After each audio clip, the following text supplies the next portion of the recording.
Good morning, everybody. All right, I hope you guys are ready. We are going to be reading chapters 15 and 16 of The Witches. We're getting close to the end of the book. I'm really excited for us to finish it. I will be trying to post a video of me reading. I'm going to change up the schedule. So now I'm going to post a video of me reading to you guys every Monday, Wednesday, and Friday instead of every day. So, all right, let's go ahead and get started. With chapter 15. Let me get a drink. All right. Chapter 15, The Mouse Burglar. My grandmother hustled me back into my own bedroom and out onto the balcony. "Are you ready?" she asked. "I'm going to put you in the sock now." "I hope I can manage this," I said. "I'm only a little mouse." "You'll manage," she said. "Good luck, my darling." She popped me into the sock and started lowering me over the balcony.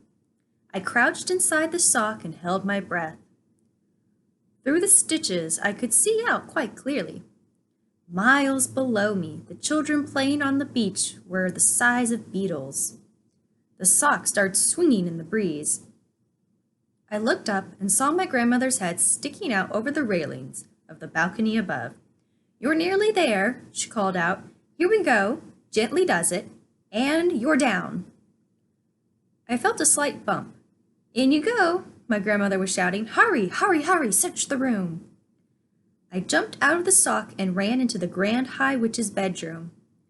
There was the same musty smell about the place that I had noticed in the ballroom. It was the stench of witches. It reminded me of the smell inside the men's public lavatory at our local railway station. As far as I could see, the room was tidy enough. There was no sign anywhere that it was inhabited by anyone but an ordinary person. But then there wouldn't be, would there? No witch would be stupid enough to leave anything suspicious lying around for the hotel maid to see. Suddenly, I saw a frog jumping across the carpet and disappearing under the bed. I jumped myself. "Hurry up," came my grandmother's voice from somewhere high up outside. "Grab the stuff and get out." I started skittering around and trying to search the room. This wasn't so easy. I couldn't, for example, open any of the drawers. I couldn't open the doors of the big wardrobe either. I stopped skittering about. I sat in the middle of the floor and had to think. If the Grand High Witch wanted to hide something top secret, where would she put it? Certainly not in any ordinary drawer. Not in the wardrobe either. It was too obvious. I jumped up on the bed to get a better view of the room. Hey, I thought, what about under the mattress? Very carefully, I lowered myself over the edge of the bed and wormed my way under the mattress.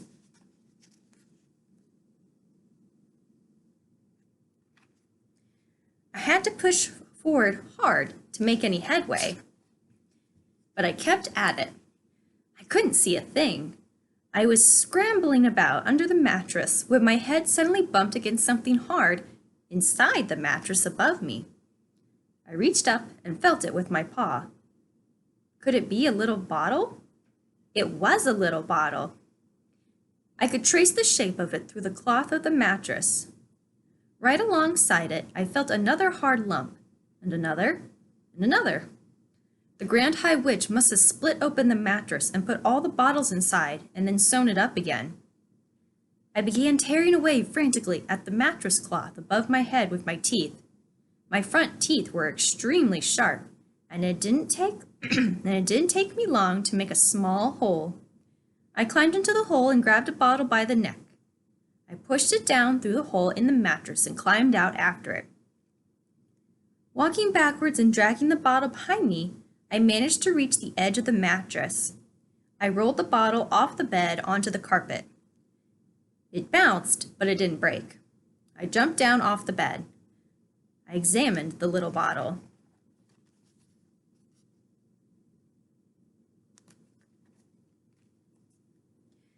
It was identical to the one the Grand High Witch had in the ballroom. There was a label on this one. Formula 86, it said, delayed action mouse maker.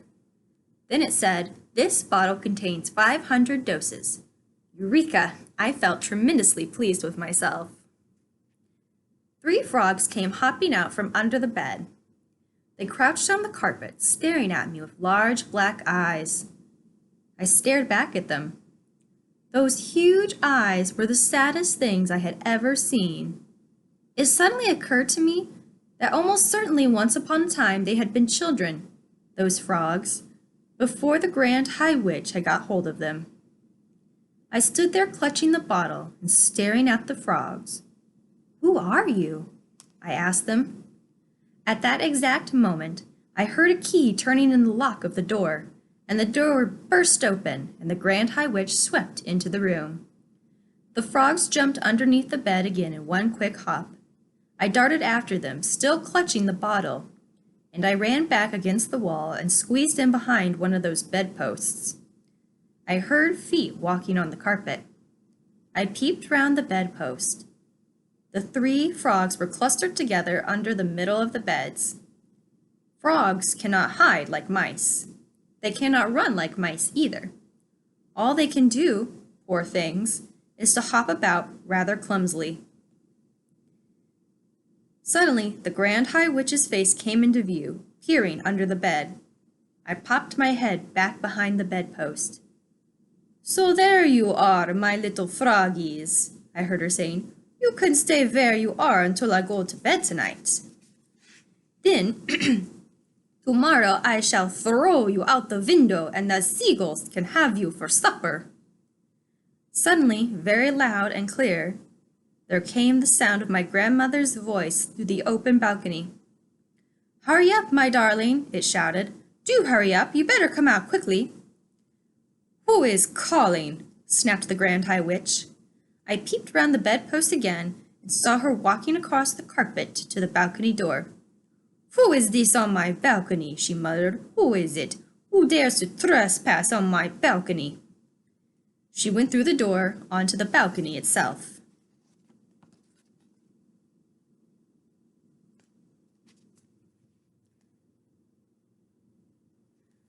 "What is this knitting wool hanging down here?" I heard her saying. "Oh, hello," came my grandmother's voice. "I just dropped my knitting over the balcony by mistake. But it's all right, I've got hold of one end of it. I can pull it up by myself, thank you all the same." I marveled at the coolness of her voice. "Who were you talking to just now?" snapped the Grand High Witch. "Who were you telling to hurry up and come out quickly?" "I was talking to my little grandson," I heard my grandmother saying. "He's been in the bathroom for hours, and it's time he came out. He sits there reading books, and he forgets completely where he is. Do you have any children, my dear?" "I do not," shouted the Grand High Witch, and she came quickly back into the bedroom, slamming the balcony door behind her. I was cooked. My escape route was closed. I was shut up in the room with the Grand High Witch and 3 terrified frogs. I was just as terrified as the frogs. I was quite sure that if I was spotted, I would be caught and thrown out over the balcony for the seagulls. There came a knock at the bedroom door. "What is it this time?" shouted the Grand High Witch. "It is we ancient ones," said a meek voice from behind the door. "It is 6 o'clock, and we have come to collect the bottles that you promised us, oh, your grandness." I saw her crossing the carpet towards the door. The door was opened, and then I saw a whole lot of feet and shoes beginning to enter the room. They were coming in slowly and hesitantly, as though the owners of those shoes were frightened of entering. Come in," snapped the Grand High Witch. "Do not stand out there dithering in the corridor. I don't have all night." I saw my chance. I jumped out from behind the bedpost and ran like lightning towards the open door.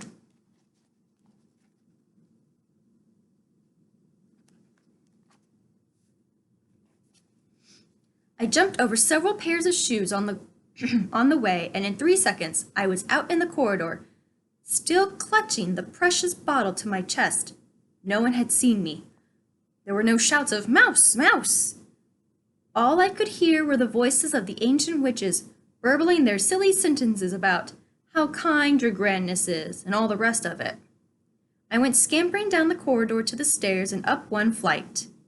I went in to the 5th floor, and then along the corridor again till I came to the door of my own bedroom. Thank goodness there was no one in sight. Using the bottom of the little bottle, I began tapping on the door. Tap, tap, tap, tap. I went tap, tap, tap, tap, tap, tap. Would my grandmother hear me? I thought that she must. The bottle made quite a loud tap each time it struck. Tap, tap, tap, tap, tap, tap. Just so long as nobody came along the corridor. But the door didn't open. I decided to take a risk. Grandmama! I shouted as loudly as I possibly could. Grandmama, it's me! Let me in! I heard her feet coming across the carpet and the door opened. I went in like an arrow. I've done it! I cried, jumping up and down. I've got it, Grandmama! Look, here it is! I've got the whole bottle of it! She closed the door. She bent down and picked me up and hugged me. Oh, my darling, she cried. Thank heavens you're safe. She took the little bottle from me and read the label out loud. Formula 86 Delayed Action Mouse Maker, she read. This bottle contains 500 doses. You brilliant, darling boy. You're a wonder. You're a marvel. How on earth did you get out of her room? I nipped out when the ancient witches were coming in, I told her. It was all a bit hairy, Grandmama. I wouldn't want to do it again. I saw her too, my grandmother said. I know you did, Grandmama. I heard you talking to each other. Don't you think she was absolutely foul? She's a murderer, my grandmother said. She's the most evil woman in the entire world. Did you see her mask? I asked. It's amazing, my grandmother said. It looks just like a real face. Even though I knew it was a mask, I still couldn't tell. Oh, my darling, she cried, giving me a hug. I thought I'd never see you again. I'm so happy you got away. All right.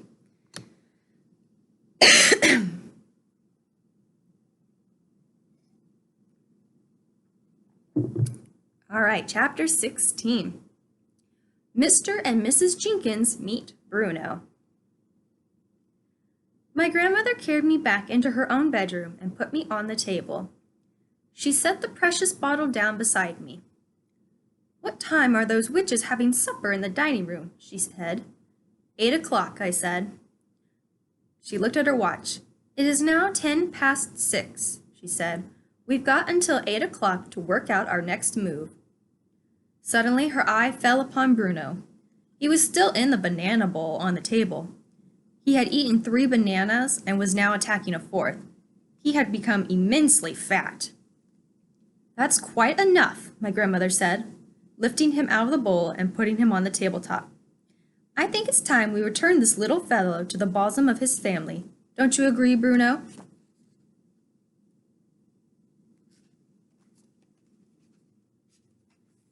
Bruno scowled at her. I'd never seen a mouse scowl before, but he managed it. My parents let me eat as much as I want, he said. I'd rather be with them than with you. Of course you would, my grandmother said. Do you know where your parents might be at this moment? They were in the lounge not long ago, I said. I saw them sitting there as we dashed through on our way up. Right, my grandmother said. Let's go and see if they're still there. Do you want to come along? She added, looking at me. Yes, please, I said. I shall put you both in my handbag, she said. Keep quiet and stay out of sight.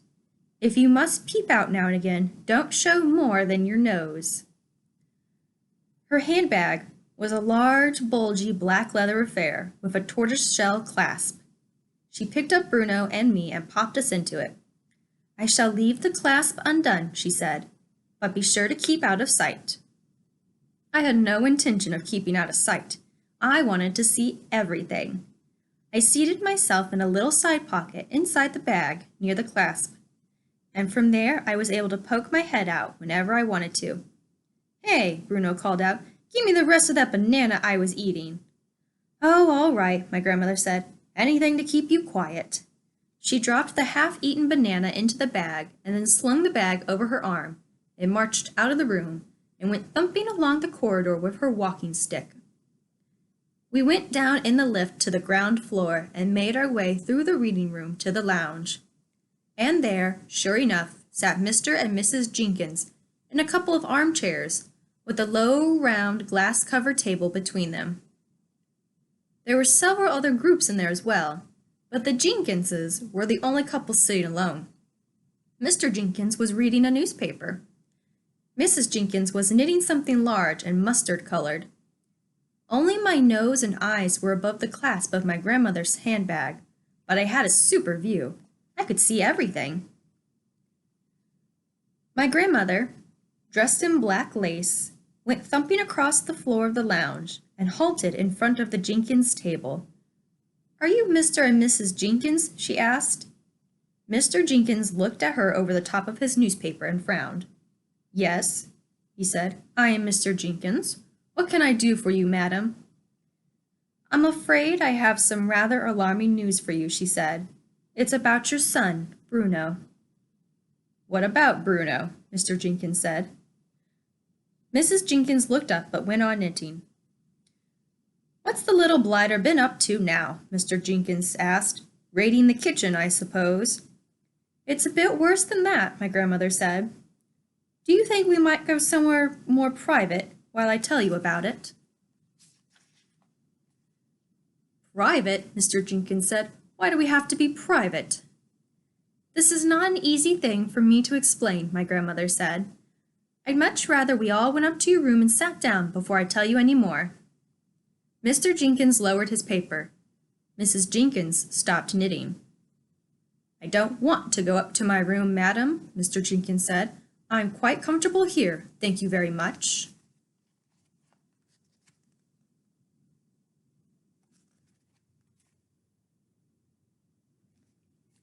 He was a large, coarse man, and he wasn't used to being pushed around by anybody. "Kindly state your business and then leave us alone," he added. He spoke as though he was addressing someone who was trying to sell him a vacuum cleaner at the back door. My poor grandmother, who had been doing her best to be as kind to them as possible, now began to bristle a bit herself. "We really can't talk in here," she said. "There are too many people. This is a rather delicate and personal matter." "I'll talk where I dashed well want to, madam," Mr. Jenkins said. "Come on now, out with it. If Bruno has broken a window or smashed your spectacles, then I'll pay for the damage. But I'm not budging out of this seat." One or two other groups in the room were beginning to stare at us now. "Where is Bruno, anyway?" Mr. Jenkins said. "Tell him to come here and see me." "He's already here," my grandmother said. "He's in my handbag." She patted the big floppy leather bag with her walking stick. "What the heck do you mean he's in your handbag?" Mr. Jenkins shouted. "Are you trying to be funny?" Mrs. Jenkins said, very prim. "There's nothing funny about this," my grandmother said. "Your son has suffered a rather unfortunate mishap." "He's always suffering mishaps," Mr. Jenkins says. "He suffers from overeating, and then he suffers from wind. You should hear him after supper. He sounds like a brass band. But a good dose of castor oil soon puts him right again. Where is the little beggar?" "I've already told you," my grandmother said. "He's in my handbag. But I do think it might be better if we went somewhere private before you meet him in his present state." "This woman's mad," Mrs. Jenkins said. "Tell her to go away." "The plain fact is," my grandmother said, "that your son Bruno has been rather drastically altered." "Altered?" shouted Mr. Jenkins. "What the devil do you mean, altered?" "Go away," Mrs. Jenkins said. "You're a silly old woman." "I am trying to tell you, as gently as I possibly can, that Bruno really is in my handbag," my grandmother said. "My own grandson actually saw them doing it to him." "Saw who doing what to him, for heaven's sake?" shouted Mr. Jenkins. He had a black mustache, which jumped up and down when he shouted. "Saw the witches turning him into a mouse," my grandmother said. "Call the manager, dear," Mrs. Jenkins said to her husband. "Have this mad woman thrown out of the hotel." At this point, my grandmother's patience came to an end. She fished around in her handbag and found Bruno. She lifted him out and dumped him on the glass-topped table. Mrs. Jenkins took one look at the fat little brown mouse who was still chewing a bit of banana, and she let out a shriek that rattled the crystals on the chandelier. She sprang out of her chair, yelling, "It's a mouse! Take it away! I can't stand those things!" "It's Bruno," my grandmother said. "You nasty, cheeky old woman," shouted Mr. Jenkins. He started flapping his newspaper at Bruno, trying to sweep him off the table. My grandmother rushed forward and managed to grab hold of him before he was swept away. Mrs. Jenkins was still screaming her head off, and Mr. Jenkins was towering over us and shouting, "Get out of here! How dare you frighten my wife like that? Take your filthy mouse away this instant!" "Help!" screamed Mrs. Jenkins. Her face had gone the color of the underside of a fish. "Well, I did my best," my grandmother said. And with that, she turned and sailed out of the room, carrying Bruno with her. All right. So that is the end of chapters 15 and 16 of The Witches. Tomorrow, no, not tomorrow, next week, because we have spring break coming up. So you won't hear me read again for about another week, but you get to enjoy spring break, so that's exciting. All right, so next week we will read chapters 17 and 18. All right, don't forget to be doing your work on Google Classroom. Make sure you are sending it to me through email, or your parents can text it to me. Make sure you're checking Google Classroom every day to get your work done. Don't forget to remember your social distancing, 6 feet apart. Remember to be washing your hands. But most importantly, don't forget that Miss Bell loves you and that I hope to see you all again soon. Bye-bye.